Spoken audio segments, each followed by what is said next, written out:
left-hand corner. So that's us recording. So for anyone that doesn't know me, I know we've got some new parents with us this morning. My name is Paula Finn, and I am the Primary Assistant Principal at GEMS Wellington Academy, Khail. And I have the wonderful job of working closely with the Foundation Stage Department. We also have Miss Kibble with us this morning, and she's one of our FS teachers. And we also have Mrs. Kana with us, who is another of our FS teachers. Mrs. Kana, do you want to just give a wave? Hi, good morning, everybody. Nice to see loads of people on here. Morning, Mrs. Kana. And I'm just going to check, I think that's everyone that we've got with us this morning. I'm just going to keep an eye because I've got another teacher who's going to be joining us, Miss Salim, so I'll just keep an eye out to see if she joins the waiting room. So I know that she was having some problems uploading this morning, but I think she's going to keep trying. Okay, no problem. And if she doesn't, it's not an issue. I'll do her part this morning. So I'm just going to share my screen with you. We have meeting only. And perhaps, let me see, we'll just move this down. Perhaps if Miss Kibble could let me know if you can see this. Yeah, we can see it. Excellent. So, welcome everybody, and today's session is going to cover what the school day will look like in FS2. We're also going to talk about the school uniform and then how you can help to prepare your child for school in FS2, what the sort of differences are between FS1 and FS2, and then what to expect next in terms of communication from us going towards the end of the academic year and over the summer break. And then at the end, as promised, we've got a questions and answer session. So if there's anything that you feel that we've not covered, we're more than happy to cover it at that point. So I've got a little video to share with you. Yesterday the sounds didn't work on this with the FS1 children, so I'm hoping, fingers crossed, that this works this morning. This will give you just a Welcome to our school, GEMS Wellington Academy, Khail.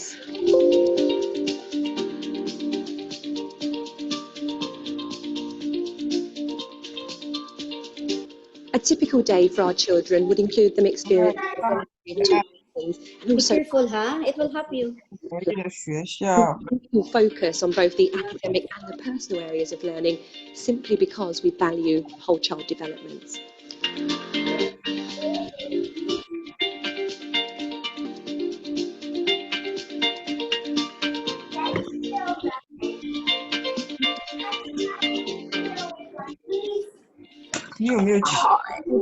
Bunnies.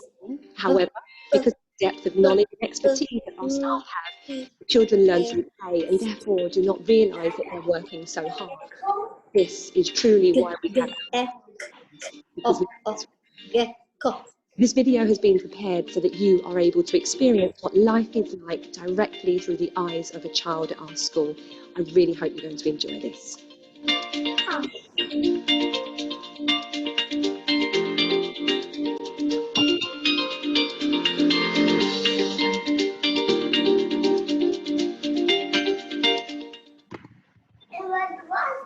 So I'm just going to check, I'm just going to stop sharing for a moment, and I'm just going to check if everyone's got their microphone switched off. I'm just going to mute just a couple. We've just got a little bit of background noise there.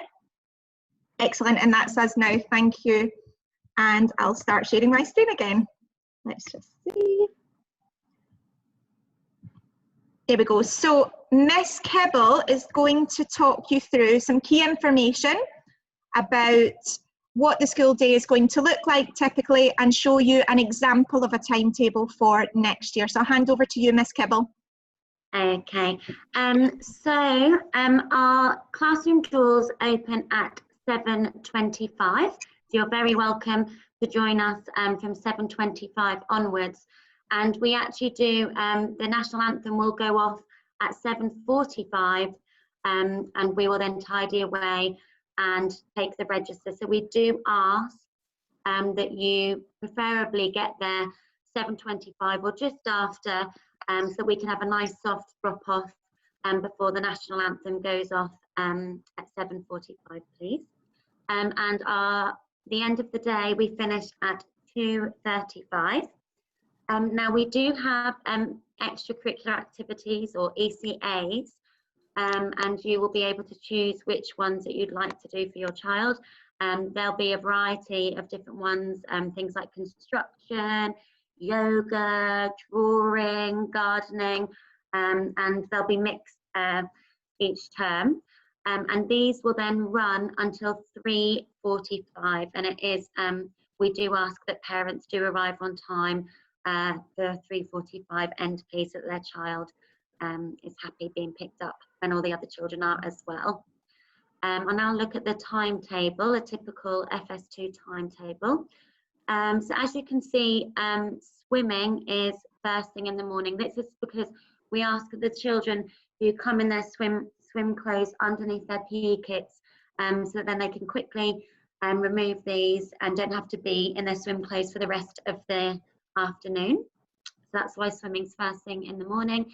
You'll see we have some indoor time, we have some outdoor time, with input for both beforehand. We have a lunch. Lunch is quite early, but it's an early start, so lunch is at 11:10, because we start at 7:45 and the children are certainly ready for lunch at that time. Phonics straight after lunch, and then a variety of specialists and enriching activities in the afternoon. And we always end the day with a story and a song. Okay. We have specialist subjects in FS2, just like you did in FS1, but we do have swimming, which is fabulous. The children love their swimming. We have music and drama and Arabic, but we also have in FS2, unlike FS1, for the Arabic speaking children, they also have an extra Arabic as well to enhance their Arabic speaking. Miss Khail, sorry, I've just noticed a typo in this. So just to let everyone know that I've copied this over from FS1, sorry. The swimming in FS2 is throughout the entire year. The only time we don't do it is during Ramadan. So sorry for that, saying that it's term 3. It's actually throughout the whole year there. Okay. Yeah, so yeah, that's why it's on the timetable. So it's throughout the whole year, and it's in the morning time. So that's really good, and the children love it. So with our carpet sessions and free flow, we always have a learning hook. So for example, when we were doing a dinosaur topic, the children had been outside, and when they came back inside, there was dinosaur footprints all on the carpet, which led to a dinosaur egg. So that gets the children excited, ready to start the topic. So we do tend to have very exciting, inspiring learning hooks, just to make it fun and enjoyable for the children. We have carpet sessions. We try not to be on the carpet for too long, 10-15 minutes max, for the children to listen and to ask questions, answer questions on their learning. We have free flow time, and free flow time allows children to choose where they're going to take their learning. So it might be in the sand, it might be in the role play area, the reading area, the creative area, the mark making area, the maths area, or it might be outside in the mud kitchen, or the gardening, or the reading area, physical area. So the children can take their learning whichever area they like, and that's free flow and child initiated as well. That's them choosing where they want to take their learning. If it's an adult-led task, as you can see, there's Miss Skills there with a child, that will be when the adult asks the child or children to join the adult and to do a focused task, which may be, I don't know, it could be a writing activity for their phonics, practicing a new sound of the day. It could be painting a picture of a sea creature. It could be learning 2D shapes and their properties, but that just means that they're doing that focused task with an adult. And then, yeah, we have whole class, which generally will be on the carpet, groups, which maybe that the teacher will join groups in different parts of the classroom or outside, and one-to-one as well. Maybe it will have one-to-one if there's just a misconception in maths, the child didn't understand something, or if they just need a little bit more support in a typical area, then we might have a one-to-one activity to support the child in that. Thank you, Miss Kibble. So really, we have a lot more sort of teacher time in terms of working in groups and things in FS2. And I know that as an FS1 teacher, myself and Miss Kibble were discussing this yesterday. In FS1, it's quite hard to sort of pin down groups to work with. So a lot of the work that we do is either whole class on the carpet in FS1, or it will be one-to-one learning as we're going into the children's play. We might be lucky to get a few children at the one time there. So in FS2, yes, there is more group work, but we do have a lot of play still. And really the purpose of this is to make sure that children are self-choosing their activities. They're really motivated by that.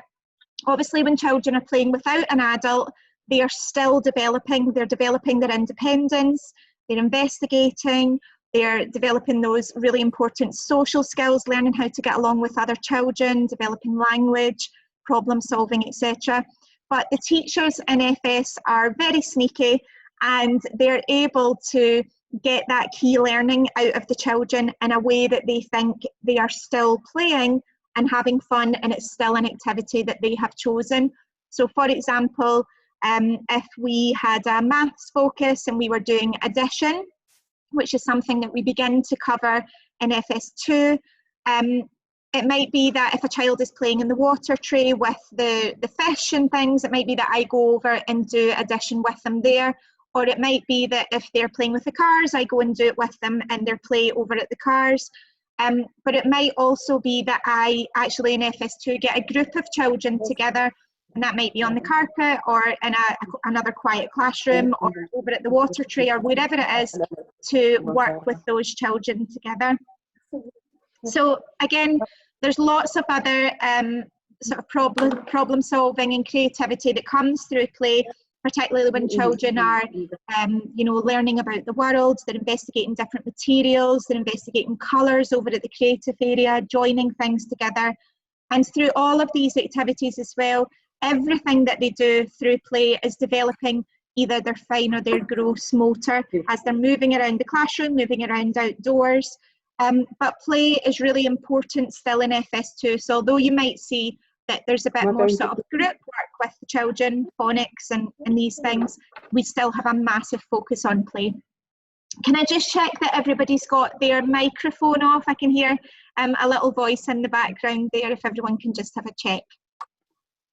So one of the big differences in coming to FS2 is that we switch from doing letters and sounds, which is more about phonological awareness, which I'll speak about in a moment, a lot of sound discrimination work without actually looking at the alphabet letters and without looking at words. We do a little bit of revising letters and things in FS1, but the focus becomes much more formal in FS2. So they will have a formal phonics time. We assess the children between every 6 and 8 weeks, so that we are always providing personalised learning for the children. So when the children have, sorry, can I just check that everyone's got their microphone off, sorry. When we have our phonics lessons, the teachers will take different groups of children. So your child might not be with his or her class teacher for phonics. We do something called setting, where we group the children by their current sort of skills and understanding of phonics.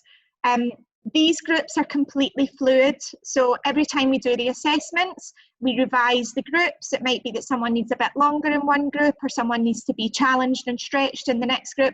But I also know from working with the FS2 teachers very closely, excuse me, that they're constantly looking out for what the children are doing in lessons. And, you know, lots of the children might move groups before they actually do the assessment if we feel that the work that they're doing in their phonics lesson is showing that they're needing a bit more stretch and challenge. So what we do is we want children to overlearn, so be really, really fluent with all of the letter sounds. with Read Write Inc, you'll see that there's little pictures on each sound, so there's lots of visuals to support the children in learning the initial sounds. And we have what's called a mnemonic for each of these sounds as well. So for example, when we write the letter M, we go down Maisie, over the mountain, over the mountain. That's quite a lot of words for an FS2 child to remember. So we might say Maisie, mountain, mountain. When we write A, we go round the apple and down the leaf. Or we might say apple, leaf, for the children to remember what the letter formation will look like. So we really want them to overlearn that, to know what these sounds are. Even if we've got magnetic letters on the table, we want them to know what they look like when they're upside down, back to front, turned the other way. We want them to be really, really, really fluent, because then the children will have to learn how to blend these sounds together. And blending is quite a tricky skill. It's for 4-year-olds to learn. So it's when we're looking at the letters and we might be sounding out words like k, at, cat, where we push the sounds together to read short words. So we want the children to have overlearned all of these sounds so that they know them very well before it comes to blending.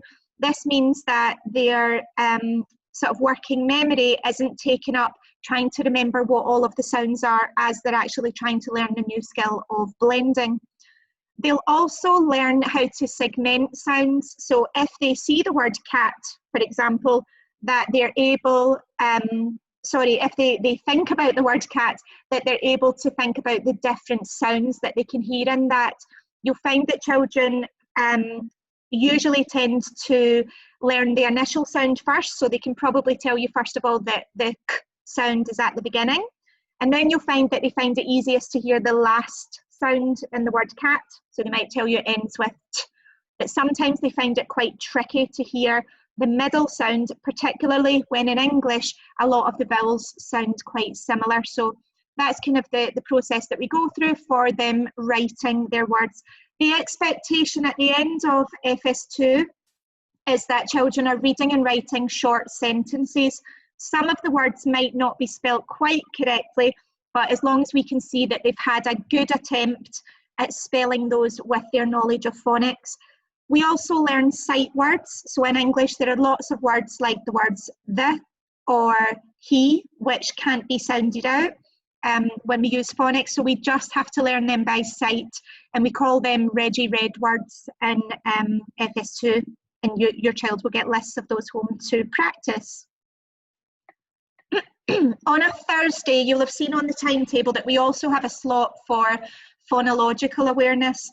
So phonological awareness is a bit, it's not just phonics. So this part down here where it says phonemic awareness, so we've got isolating individual sounds, blending, segmenting that we just spoke about.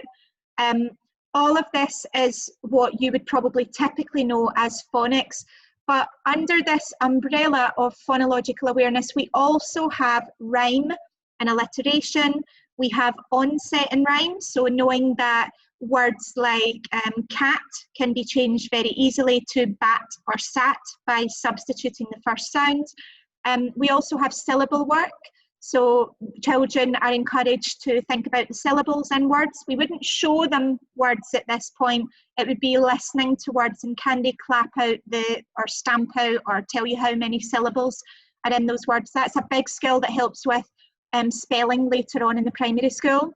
And then thinking about words in sentences. So when children are small, they might not know that when I say the sentence, the cat is sad, they might not know that that has 4 separate words in there. It might be even when we're speaking that we're not leaving spaces between words and they're not quite aware that those words are split up. Again, that's a really important skill for developing those early sentence writing skills. So a lot of this phonological awareness is done through sounds and, you know, listening to words and listening to those rhymes and things, rather than looking at sounds and words on paper. In FS2, another big difference is that we run extracurricular activities, or ECAs, as Miss Kibble had told you about. So these run until 3:45, on Mondays, Tuesdays and Wednesdays. There are some weeks in the year where these don't run, for example, Parents' Evening, because the teachers are busy meeting parents at that time, or during the holy month of Ramadan. So when we have our ECAs, the FS2 children finish a little bit earlier than the primary children. So for this reason, the school buses don't run after the FS2 ECAs. They do run when the children go to primary school, but it's just a bit of a long wait for the children. They wouldn't be able to wait that amount of time for the buses when they leave at 4:30. So for that reason, you would have to come and pick up your child in person, or if you have a family member or a friend who can come. The extracurricular activities change every half term, and we try to offer a range of activities throughout the year. So some of these activities, usually we do a parent voice survey so that you get to have your say on what type of activities you would like to run. But the teachers are also looking closely at, well, actually, what do the children need to be able to meet their early learning goals at the end of FS2? It might be that in Miss Kibble's class, she feels that we need much more sort of fine motor activities to develop writing. So she might put on an activity after school like cutting or drawing or colouring, because all of these things are developing all of those fine motor skills. So there's a real mix in there, and we get our Arabic teacher involved as well with the extracurricular activities. The extracurricular activities are inclusive of the school fees, but we also run paid extracurricular activities which are provided by external suppliers. So because we have excellent facilities at our school, a lot of professionals want to come in and work with those facilities and with our children. So we've had ballet professionals come in the past, we've had karate sort of experts come in and work with the children, football coaches, we have swimming coaches that come and work with the children in the school as well. So you can pay for additional sort of professional ECAs if you would like to. But the ones that happen on Monday, Tuesday, Wednesday that are run by the class teachers are completely free. When you sign up to the extracurricular activities, you'll get an email probably round about the second week of term, and this will be done sort of through the D6 app, and you'll be asked to sign up online. So as Miss Kibble said, we've got lots and lots of activities there. You'll see some of the examples at the bottom there. And Miss Kibble is just going to talk you through the uniform. Okay, so as you can see in this lovely picture here, the boys and girls will both be expected to wear a wet blue polo shirt, as you can see. The boys will wear shorts or trousers. The girls, I've just seen a typo there. The girls will wear a skirt. The children can either wear white or black socks. And then they must wear sensible black shoes and have a wet school bag. I know many of the children do often want to have their own bags, but please bear in mind that we have to fit these in a little closet. So what did we call those again? The cubby holes. Cubby holes, that's it. A little cubby hole. So they have got to fit in their cubby holes. So do bear that in mind. And there is a website link at the bottom here. If Mrs. Finn, if you wouldn't mind, if you could click on that, and that will take us to the Threads webpage where you can order all of the school uniform. Sorry. Just find, if you can see our wet badge. There it is, GEMS Wellington Academy Al Khail, and then if you click on that, and it will take you to a page with all of our school uniform on. There's also iron-on labels that you can order, which are excellent. And yes, NFS is so important to label all of the children's clothes, even down to their socks if you can, because after swimming, as you can imagine, with lots of 4-year-olds getting changed at the same time, we can get a bit muddled up. Yep. Yes, please, please, please, whether you do the iron-on label or you write their names, please do label every item so that it's easily found and returned to the right person. You'll also notice that there are some different sizes of bags. It doesn't matter to us in FS which size of bag that you choose, as long as your child can carry you know, their lunch and things to school if you're providing lunch, or their, you know, anything else that they might need. And you'll see that there are quite a few Thread stores across Dubai. So we've got one in Silicon Oasis, we've got one in Burjuman, one in Times Square, and one in Motor City, if you would prefer to visit the stores, because you might want to get your child to try on some of the uniforms just to check they're the right size. Obviously for toileting, we don't want the uniform to be too tight. We want them to be able to be independent in the toilet, so just keep that in mind. And you might want to leave it until nearer the end of the summer to get that uniform, just to check your child's correct size. Okay. Okay, so that was the school uniform, and now this is the sports uniform. So you will be told what house team your child is in. So we have Ruby, which will be red. We have Onyx, which is black. Pearl, which is white. And Emerald, which is green. So you will then buy the corresponding sports uniform to go with that house team. So you can see here the red for Ruby and the green for Emerald here. So you'll need the house colour polo shirt, sport socks, sport shorts, white socks, trainers. Please, can they have a swimming hat, because they will not be allowed to swim without one. So please, please, make sure they have a swim hat so that they can enjoy their swimming time. Wellington swimsuit or shorts, goggles, a towel, and any of the flip-flops or sliders, so that when we actually walk to the pool, they can easily take those off and put them back on. And just if you're providing sliders or flip-flops, which are really ideal for getting them changed at swimming, they will also need a pair of trainers that day as well, so that they can access the outdoor areas and for climbing and things. Yeah. Okay, and can I just check, have we got Miss Salim with us now? I know that you had a bit of trouble getting on. Yes, I'm here. Sorry, Mrs. That's okay. Technology.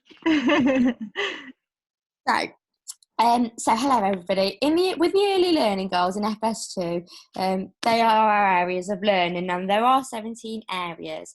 So in FS1, we build the foundations of those already, and in FS2, we aim to achieve a good level of development, which means that we implement learning opportunities that enable the children to meet the expected standard. So the prime areas of learning are communication and language, physical development, and personal, social, emotional development, in addition to literacy and maths. So we provide learning opportunities that are personalised for our children. So we pick on children's enjoyments, their hobbies, their interests, and we bring that into our learning, into the school, just so that they have that personalisation. And we ensure that we don't really cap our children. Any achievement is possible, however big or small that is, because each child is a genius. So piloting is actually going on in the UK at the minute of the YFS curriculum in selected schools. So we will closely analyse that, and then we'll see the outcome of that for the future, and how that impacts us in the EYFS. Any other documents, they will be shared by Stephanie Foster, who is our Parents Relations Executive, and I think you may have already had an email for that. So that's our early learning goals. And sorry, Miss Salim, I have sent that email to Miss Foster to send out after the presentation. So parents, you'll receive all of the early learning goals just so that you can have a read at what they are. And there's some tips for things that you can be doing at home to support that. Okay. Super. So Now, we've got communication and language and personal, social and emotional development. So really engaging in meaningful conversations with children can really support their development. And this could mean just asking about their day at the end of school, even at home during the summer or now, what they're doing, what they're playing with, and just really getting into the conversations and asking questions that involve who, what, when, where and how, because that really that makes them think deeper into their answers. So it's really important to engage in those meaningful conversations to allow them to express their thoughts, and how they feel, or what they might think deeper into those. So conversations are good for children when they're playing games too. Now, it might be helpful to model those conversations, because often it can be difficult for children to answer those why questions. So good modelling of those questions can help them to learn how to answer them. So encouraging interactions with others is also super and helpful for them. So it could be with family members, which at the minute can be difficult, obviously, of course, in our current circumstances, but it's a good way to build their confidence and their wider social interactions. So then playing individually or with other children, it can build lifelong skills such as sharing, turn taking, working together, or winning or losing. So playing can also help children to resolve small conflicts. So if, for instance, a child doesn't win a game, although that might be disheartening at the time for the child, it's important for them to build that resilience, that teamwork, maintain friendships, which are all aspects of lifelong learners. So it's really important for them to have those opportunities. Now, talking about feelings and how characters might feel, you could do that with story time, and link that with themselves, which you could also link to behaviour, which, moving on, you could link with responsibilities or chores. So that can really build a routine for children, and an expectation that this is a routine and they can follow that, which brings, when coming into school, they're getting used to those boundaries that are set. And then, sorry, I just missed that part at the bottom. I think it says develop routines around home learning. So that, obviously, going into FS2, when home learning is sent out, it can be helpful during the summer to have a certain time in the day where it's story time, so that the children know that that's their expectation of that time of the day, where we sit down and we do some sort of, it could be just reading the book, it could be anything that you have or are able to do around the house. So yeah, I think that one super. And then building independence. So over this summer, there's lots of different things that we can start to do for building independence. Now, of course, in FS2, children will be getting changed for swimming and getting in and out of their clothes. So it could be helpful to start practicing getting changed ourselves. And you could do this in a super fun way by timing them, or maybe you could start by changing your top first, and then maybe the next day changing into your trousers and popping socks on the next day. So it's really just building up, and then on the third day, seeing if you can put it all together. So it's just building that up, so it's fun as well. Also, obviously, during this time, we're making sure we're washing our hands lots. So it could just be making sure that they're washing their hands once they've been to the toilet, or regularly throughout the day, and also making sure that our children are toileted, and that you can practice that over the summer, and just building that independence for FS2 for our super lifelong learners. Thank you, Miss Salim. Thank you for that. So these are lots of things that you can be doing over the summer just to help get prepared for FS2. Some of the other things, I know that you'll know that this is incredibly important, but some of the other things that you can be doing is starting to build a routine. I'm just going to show you the website from the National Health Service in the UK. And I want you to have, you might have seen it there, I want you to have a little think to yourself just now. How many hours sleep do you think your child needs? Just have a think. So children that are 3 going on 4 or 4-year-olds, how much sleep do you think they need each evening? And some parents are completely shocked by this when I show you. So if we just go through all the months, and here we've got the age where your child will be entering FS2.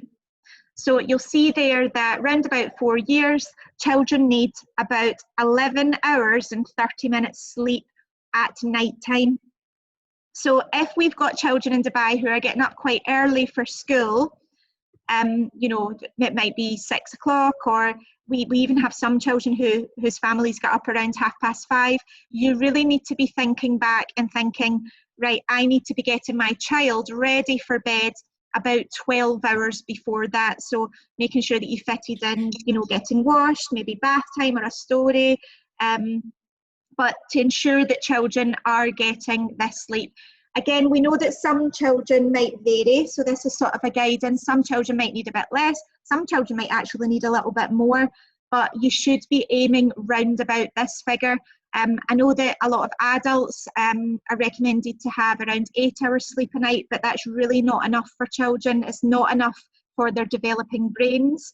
And it means that if they're only getting that amount of sleep, they will come into school very tired and they won't be at sort of optimal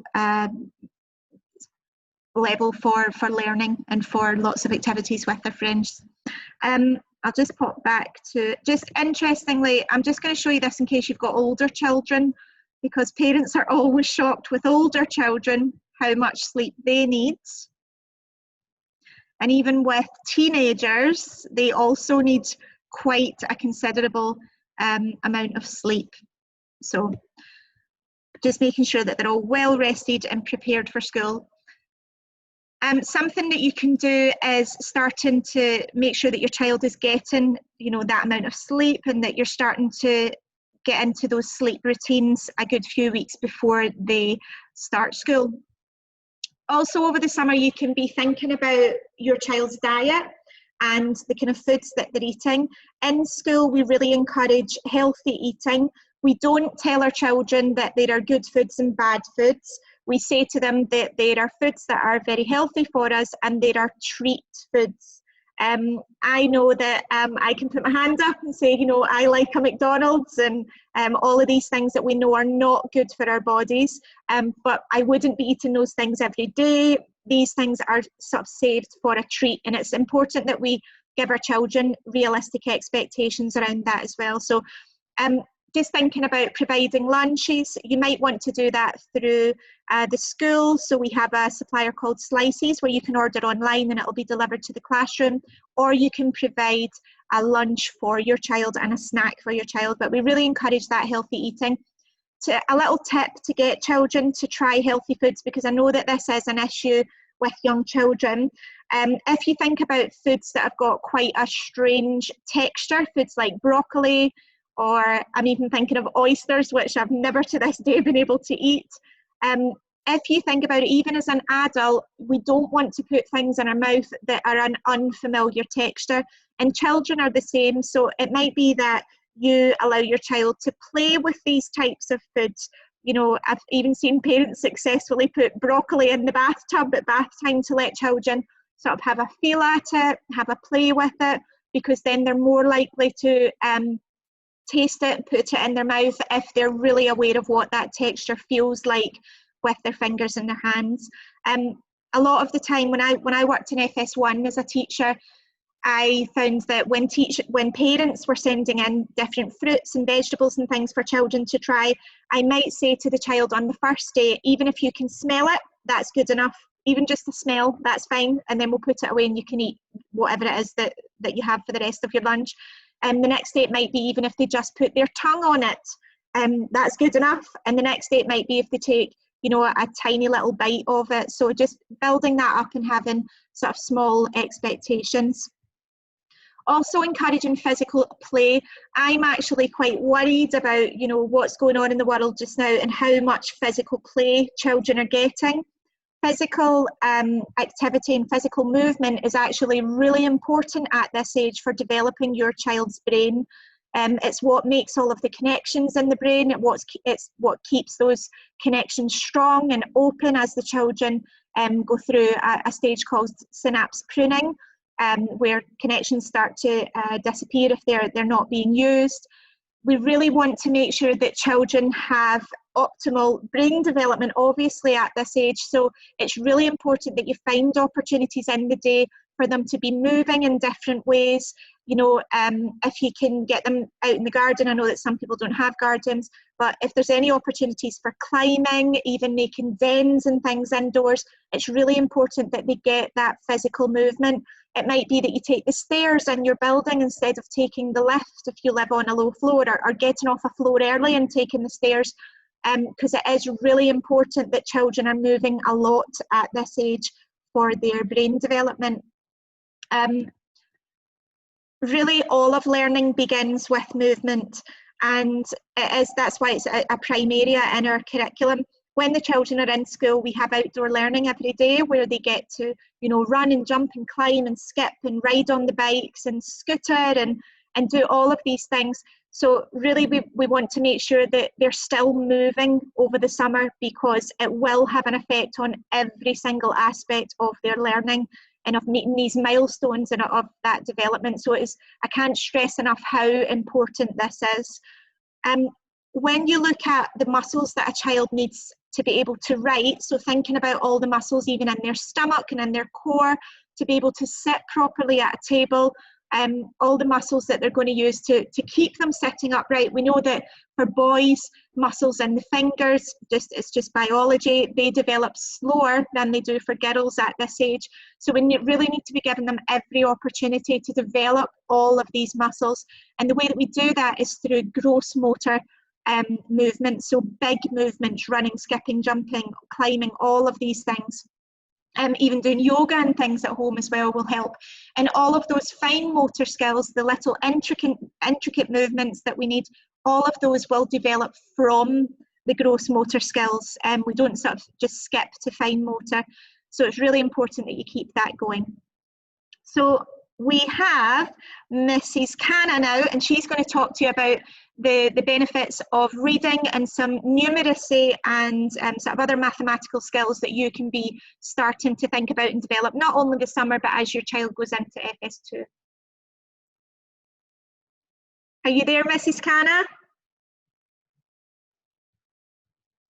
Let me just check. I'm just going to check the waiting room and we can come back here. Oh, Mrs. Canna, you're on mute. Let me just check. Sorry, I can't see your screen that you're sharing. Ah, but luckily oh I've got the slides which I'm reading from, so I'm all right. That's fine. No worries. Otherwise, that's all right then. Yes, reading is really, really important. We always say that in every stage in the school year. It is very, very beneficial, and reading can start this stage really early on. It improves communication, language and vocabulary skills, so it builds upon that quite a lot. And it's just, you know, general reading as well. When you're out and about and they see signs and they see things, they might be able to somehow, you know the first letter or something, and they can actually, you know, maybe say the first sound and get recognition with that as well. So that's always a good start as well. Builds early reading comprehension skills, which is really, really important, because when we read stories, we might ask questions about what do you think will happen here, or what do you think this character did in the story, whether it's about a bear or an animal, anything like that. So that's really good as well. And we try to encourage that when we're doing our story time, sitting on the carpet, we're going around asking questions. And I think that's good as well, because it builds their questioning skills as well. We say model prosody, which is like the patterns of rhythm and sound as we're reading. So it flows. The reading actually flows really nicely, and that's kind of a rhythm that they go with. One key fact with reading, I feel, is it not only develops verbal communication, but it helps develop your child's imagination and the creative side as well, because it gives pictures in their mind. it sets them their image when we're hearing stories, when we're thinking about things. And sometimes, I mean, I know from a fact with me, I love reading. Reading's a huge thing in my life. And when you've read something, and let's say if you watched a film or something with, you know, connected with the book, I always find the book is so much better, because what's in my head, my imagination was so much more. You know, I could think a lot more. So I feel that's good. And because of the okay, some background. Because hello, you can hear me? Because of this imagination that we're building in our head, it improves our concentration, which is a huge thing as well, like Mrs. Finn was saying about all the different areas of the subjects that we'll be doing. And it's just a nice time, spending quality time reading in the holidays, you know, sitting together, sharing a book. That's why I prefer the book as opposed to doing it on the screen sometimes, because I think the book, the turning of the page, you know, looking at the pictures together and recognizing some of the letters they might know, all of that, it's a personal time, and it's fun as well. That's why we think story time in school is so important, and we have that on a daily basis. And above all, it's fun. It's always fun to do. So I think reading definitely is one of the major parts in schooling. Yes. So I think we've got someone with their Zoom microphone on. If we could just switch that off, that would be great. Thank you. Right, thank you. Right, and I'm sure lots of you have got books in the house, books that you can share together. Mrs. Canna, I'm just going to stop sharing just for a moment, and I'm just going to just check who's got their microphone on. I've just popped it off there. That's us. Okay. And I'll just move over to the maths screen. Right, I'll move over to my maths because I can't see that one. Sorry, it's just not. I know, technology. It's great. I know, it's love. Do you know what? Technology is brilliant when it works. It's superb, but the minute it doesn't work, that's when we feel like, oh no, it's panic time now. Maths is an important part of learning for children in the early years, because it develops their vital skills. They'll help children with the problem solving, measuring, and developing their own spatial awareness as well, which is really important. In FS2, we do lots of things with maths. We sort and make patterns, and you can see that there's a picture here with the cubes. We've done a lot of patterns in our remote learning as well, where children had to follow a theme. For example, maybe let's say a leaf pattern. So we've entwined it with our understanding of the world topic. So we're quite good in FS in linking our subjects together, so it's more meaningful to the children. They understand it more as well. Also taking the child's interest in things, like if a child's interested, maybe the boys might like the cars.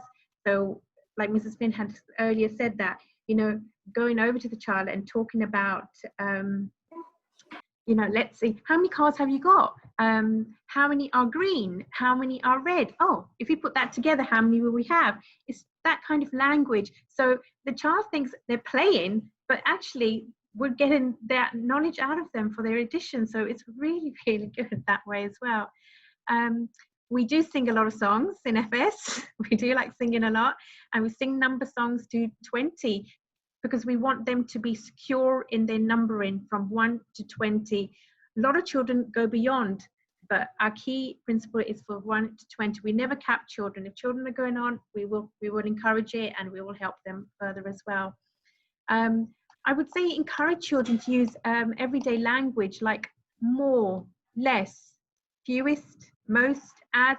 In your day-to-day, like you might say, even if it's having dinner around a table, you might say, oh, I would like to have some more peas, or I'm not really fond of that. You know, it's just language. It's just building on your mathematical language each time. We've done in FS, in our remote learning, we've also done a lot of exploring on sharing and halving, which has been a really good topic. Children really understand a lot from this. We talked about doubling here as well. So we take it down to their context. We use toys, we use things that they are familiar with, and we'll say, right, you know, even if I'm going to share oh, I got some sweets, I had a treat, and I want to share my sweets with Miss Kibble, Miss Salim, and Miss Finn, and we would share them out, like one for you, and see how many get each time. So we try to bring it down to the level and then build upon that as well. A lot of our work as well is with language related to time. For example, we talk about what happened yesterday, what was yesterday. We do the days of the week as well. So we build them on so they understand yesterday, today, next week, later, all of that language as well. And in here we talk about what came before, or what comes after, what will happen next, those language skills. And they move over to the literacy side as well, when it comes to their writing, when it comes to reading. So all of those concepts is really, really important. Sorry, I can't see the last bit here. Right. We notice shapes and numbers in the environment. So when we go out and about, as well as reading words we might see, we're looking at shapes and numbers and what the purpose of that is. You might see a sign, you can say, what shape is that? Circle. What shape is that sign over there? A triangle. I'm really impressed with some of the children who've actually looked at shapes with pentagons. They're talking about diamond, kite. We've done so much work with shapes, and it's been phenomenal how much they have taken on board. So I'm really impressed with them. Jigsaw puzzles. It's a good activity. Sorry, I thought you finished there. Yeah, no, sorry. Jigsaw puzzles as well. You know, things that they can do in the home is so much fun. So yes, I think mathematical concepts in our everyday language is very, very important. Okay, thank you, Mrs. Finn. Thank you, Mrs. Canna. And just to add on to what Mrs. Canna said, it really is about that language. And when we look forward to the Year 1 curriculum, where we start teaching children about o'clock and things with time, we don't do that this year in FS, but really we want to start mentioning these things to children in our daily utterances. So we might say to them, we're doing that at 10 o'clock. We're doing that at 1 o'clock. Sometimes we think there's no point in saying that to children because they might not understand it yet. But actually you have to get that vocabulary into their sort of repertoire, if you like, so that when it comes to learning about o'clock timings, it's not completely alien to them. So it's about sort of pre-teaching that vocabulary for them. So what happens next? You will receive an email at some point over the summer telling you which class your child is in and who their teacher is going to be. At that time, you'll also receive what we call the teacher's bio. So this is sort of the message that's on our website. So it'll be a little message from the teacher outlining a bit about themselves, including their experience and their interests and things. You will be able to contact your teacher, but not until 3 or 4 days before term starts. That's round about when the teachers return to school. If you have any questions before that point, you can ask the registration team, but the teachers will be back on their emails sort of 3 to 4 days before. You will have been told this at the sort of enrolment stage, even if your child enrolled in FS1 last year. When children join FS2, we do have a staggered start period. So for the first 2 weeks of term, the children are only in until 12:30. So we have a shortened day for the first 2 weeks.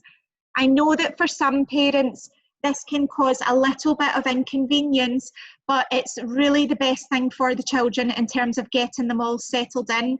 I remember in my first year at school, we opened late and we had no time for a staggered start, and all of the children came in, you know, for full days right from the beginning. And it was really, really difficult for the children, even the ones that were confident, who had been in nursery for, you know, full days. If one child is upset and getting a bit emotional about, you know, when's mummy coming, when can I go home, it just snowballs and escalates, and before you know it, you've got 20 children who are all very upset and asking where mummy is. And so we find it's much better just for those first 2 weeks to make sure that we've got less time in the day, so that it's not such a long time before they see mummy or daddy again, or nanny, or whoever it is that's coming to pick them up. And then we resume the full timetable from week 3. That's when we go to the 2:35 finish. So it really is beneficial in terms of getting them all settled, at that time, really, I always say to the teachers, that time is about making the children love you and trust you for the year ahead, because that's really what's going to optimise learning. So as I said before, you might want to start getting into a bit of a routine at home, at least sort of a week, possibly 2 weeks before. I would start getting your child up at the time, so up and out of bed at the time when they're going to be expected to do that when they start school. So, and not just getting them out of bed, but getting them out of bed, having breakfast and leaving the house and going somewhere, even if it's only for 5 minutes, 10 minutes, an hour, just to get them into that routine of getting up, because I know that that can be quite challenging for the children. So I'm going to stay on now in case anyone's got any questions, but can I just check? I think, Mrs. Canna, do you have to go for a 10 o'clock live session? Yes, okay, so if Mrs. Canna, if you want to go off to your session, and Miss Kibble will be leaving for her session as well with the children, but I will stay on, and if anyone has any questions, you can put them into the group chat, and I can see that there's some there already. So I'll just have a little look at the questions that we have. Right, we've got one parent who's saying that they are not able to hear. I'm sorry that that's happened. It must be a problem with your device on that side, because myself and the other teachers can hear one another. There will be a recording of this which will go out so you can watch it back. I'm really sorry that that's happened to you this morning. So someone's asking about students that have any medical conditions. So if your child has a medical condition, I would discuss that separately with your class teacher. We also have a doctor in the school, and we have 2 school nurses who are always on duty. So you can discuss that with them. I would also like to know about that. I'm taking it that I think I actually know this parent, and I think I'll get in touch with you separately, because I think I know what you're talking about here. So we have another parent who is asking about school uniforms. They're saying we can see some different colours. Are we free to choose any colour? No, unfortunately. The colours will be linked to your child's house group. So if your child is in FS1 just now, they will already be in a house group. That will stay the same for next year. If your child is new to the school, they will be allocated a house colour or a sort of house name, which will have been given to you at the enrolment stage by the registration team. So it might say that your child is in Onyx or Ruby or Emerald or Pearl, and each of those has a specific house colour. So Ruby is red, Emerald green, Onyx black, and Pearl white. And the people over at Threads, they are fully aware of that as well, so they can help you with the uniform. Outdoor PE activities, do you have any limitations or cancellations about PE and swimming classes because of the ongoing pandemic, or will you continue as planned? We predicted today that there would be a lot of questions around the sort of ongoing what's happening in the country and around the world just now. As soon as we have confirmation from KHDA around what's happening, you will know about that as well. So we have not been told from KHDA, which is the sort of governing body of schools and things here in Dubai. We've not been told from them what is going to happen in terms of when the children return to school. We have been told that children will return to school in September, but we don't know quite yet what that's going to look like. The school have lots of contingency plans, so we've been having meetings around looking at things like social distancing, how children are going to move around the school, entries, we're looking at thermal cameras and things like that as well. So we've got a lot of contingency plans there, but we just need to see what the KHDA will say in terms of what's definitely going to happen when the children return to school. So I expect that will come out at some point over the summer. So again, someone is asking about e-learning. What will be the alternative plan for the academic year? As you can agree with me that it's challenging to keep the children near the camera and the computer. Yes. So again, we have been told by the KHDA that we will return to school in September. Again, we just don't know the details of what that will look like. Again, this is not something that's been said by the KHDA, but I know that other schools have been, other countries around the globe have been looking at things like percentages of children who are coming back, phased returns, those types of things. The KHDA have not given any indications about what's going to happen here in Dubai, so we just need to wait for that information coming from them. But we do have contingency plans, as I said, for all of those scenarios going forward. Please know that it's our hope. We really want the kids back in school. We want them all back in school, and for us to make plans around that in terms of keeping them all safe and healthy. I know that there are some schools, for example, in Singapore, where they're checking the children's temperatures at various times in the day, etc. But again, we need to await KHDA to tell us what's going to happen there.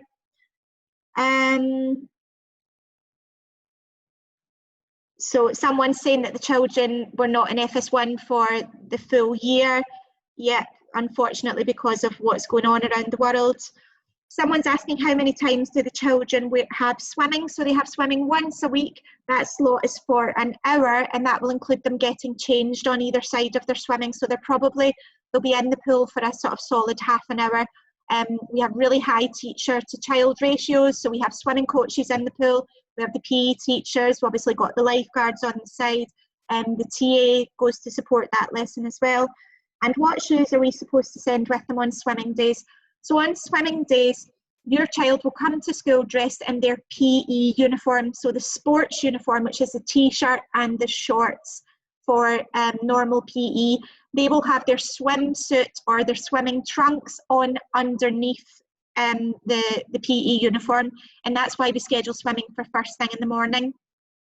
Your child will need to wear normal trainers on that day as part of the PE uniform, but it's good if you can pop a pair of flip-flops or a pair of sliders into your child's bag, so that when we go down to the swimming pool, they've got nice beach shoes, if you like, to wear flip-flops or something, but they'll need their proper shoes for when they come back to the classroom and go for outdoor learning and just generally sort of walking around the school and being in the classroom. We don't want them to be doing that in flip-flops, so they'll need proper trainers. Someone else is asking about different colours of the sports uniforms, which we've covered. So someone else is asking about classmates retained for FS2. So your child and, well, yourself, you'll be receiving a sort of survey over the next week, which will ask children to identify who their friends are in their classes. It's looking likely just now that we could have two. It's more possible that actually we might have 3 FS2 classes.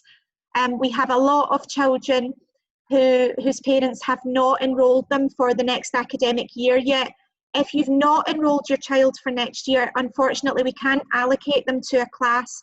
So it might be that if you enroll them very late, I know that the deadline, I think, is today or this week at some point. If you don't enroll them by that date, we will make up the class lists which will not include your child, unfortunately, because we can't count on them being there next year. So when we're looking at friendship groupings of children who have enrolled, we make sure that we keep friendship groupings together for children. So they'll be in a class with at least, sort of 1 or 2 other people that they've identified as a close friend. If we have to split the classes, which again, we're looking at this as an option, if we do have to split the classes, we're looking at the largest groups possible. So there will be lots of people in their class that they know. So for example, if we go to 2 classes next year in FS2, which is what our enrolment figures look like now, it's likely that most of the children can stay together. But if we go to 3 classes, putting 2 classes into 3 classes, obviously there will be some movement of children. There are lots of times when the children are still together, so they're all mixed up for phonics, outdoor plays together with the whole of the department every day for at least an hour, and assembly times and celebrations as well. So expect that friendship grouping survey coming out in the next week.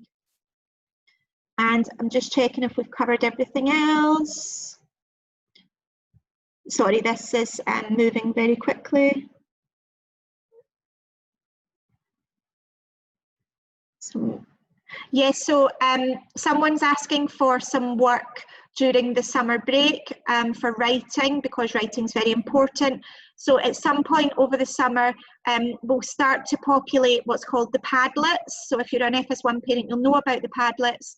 And we'll put some suggested activities on there that you can be doing with the children over the summer, just to help keep them going so that there's no regression over the summer months.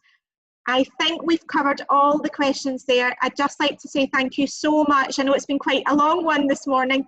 FS2 is such an important phase in the school, so it's important that you had all that information. Thank you for attending this. For anyone, if you've got friends that weren't able to attend today, we will put the recording of this. We'll send that out to parents in the next coming days. Thank you so much. We can't wait to see you all very soon. I miss the children so much, and I can't wait to see them when they come back to school. If I don't see you before then, have a lovely summer, and I look forward to seeing all the rest of the children's work between now and the summer break. Thank you. I'm going to end the meeting now. Bye-bye. Thank you very much. Thank you. Bye.